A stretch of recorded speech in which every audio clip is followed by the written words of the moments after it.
पैनगंगा नगर वसाहत कॉलनी इसापूर धरण irrigation department division number 1 मध्ये 25-15च्या आमदार फंडाचं काम चालू आहे. इरिगेशन अधिकारी व कर्मचारी डिपार्टमेंटच्या संगनमतानं व आशीर्वादामुळे पैनगंगा इसापूर धरण इरिगेशन डिपार्टमेंट कॉलनीमध्ये हे काम कसं काय होऊ शकतं, याच्या मागे काय कारण आहे, हा प्रश्न पैनगंगा व इसापूर नागरिकांमध्ये विचारला जातोय. इरिगेशन डिपार्टमेंटचे अधिकारी व कर्मचारी का शांत बसलेत? वारंवार यांना सूचना देऊन अधिकारी व कर्मचारी माहिती देण्याकरता टाळाटाळ करतात.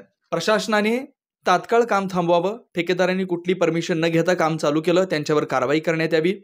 पैनगंगा नगर व इसापूर धरण विदर्भ व मराठवाड्याच्या मध्ये या धरणाचा समावेश आहे. मोठं धरण असल्यामुळे भविष्यात या धरणावर मोठे प्रकल्प उभारू शकतात. अशामध्ये या जागेवर इसापूर ग्रामपंचायतीने निशाणा साधला.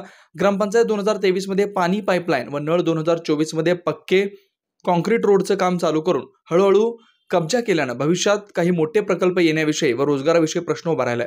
मुख्यमंत्री वसंतराव नाईक यांनी हरित क्रांती काळात या प्रकल्पासाठी खूप प्रयत्न केले. हा महत्त्वपूर्ण प्रकल्प पूर्ण केला.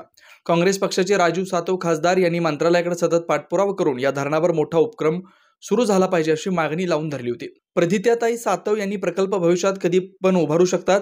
मोठे प्रकल्प आल्यानं कर्मचारी समावेश खूप मोठ्या संख्येने येणार, त्यांना कुठे समाविष्ट करणार? इरिगेशन डिपार्टमेंटमध्ये जागा नसल्यानं प्रकल्प वापसही जाऊ शकतात.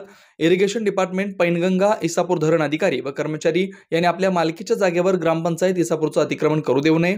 पैनगंगा इसापूर धरण इरिगेशन डिपार्टमेंटचं पूर्ण काळे कारनामे विदर्भ टाइम न्यूज चॅनल आपल्या समोर लवकरात पैनगंगा इसापूर धरण इरिगेशन डिपार्टमेंटचे पूर्ण काळे कारनामे विदर्भ टाइम न्यूज चॅनल आपल्या समोर लवकरच उजेडात आणणार आहे. पुसद तालुका प्रतिनिधी शेख फिरोज गनी, इसापूर धरण. आमच्या विदर्भ टाइम्स YouTube चॅनलला सबस्क्राइब करा आणि बेल आयकॉनला क्लिक करा आणि रहा आमच्या सोबत अपडेट.